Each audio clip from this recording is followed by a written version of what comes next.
আসসালামু আলাইকুম এভরিওয়ান, কেমন আছেন আপনারা সবাই? আশা করি আপনারা ভালো আছেন। আজকে আমরা আপনাদের জন্য ফ্রেঞ্চ ফ্রাই রেসিপি নিয়ে আসলাম। এটা আপনারা চাইলে ঘরে বসে খুব সহজে খুব কম সময়ে বানিয়ে ফেলতে পারেন। তো চলুন ভিডিও শুরু করা যাক। প্রথমে আমরা 3টি আলু নিয়ে সেগুলোকে খুব ভালোভাবে ধুয়ে নিব এবং সেগুলোকে ঠিক এইভাবে পিস পিস করে কেটে নিব।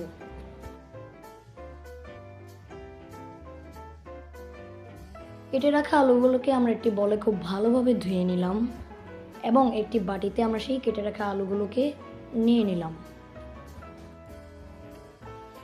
তারপর আমরা 1 চা চামচ হলুদের গুঁড়া ও আধা চা চামচ মরিচের গুঁড়া দিয়ে দিব এবং সাথে আধা চা চামচ লবণও দিয়ে দিব। সেগুলোকে আমরা খুব ভালোভাবে মেখে নিব।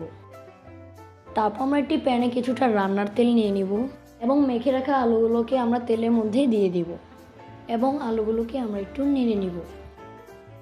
কিছুক্ষণ রেখে দেওয়ার পর আমরা আলুগুলোকে আবার একটু নেড়ে নিলাম। তারপর আমরা একটি বাটি নিয়ে নিলাম ও বাটির উপর 2টো টিস্যু পেপার দিয়ে দিব। এক পর্যায়ে যখন আলুগুলো এমন হয়ে আসবে তখন আমরা সেগুলোকে উঠিয়ে নিব।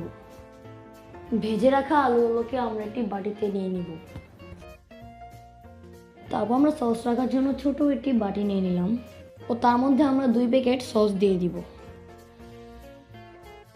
তো আজকের মতো আমাদের ফ্রেঞ্চ ফ্রাই রেডি। এটা দেখতে যতটা সুন্দর ঠিক ততটাই মজা। তো ভিডিওটি ভালো লাগলে আপনারা সবাই সাবস্ক্রাইব করে দেবেন। তো আজকের মতো বাই বাই।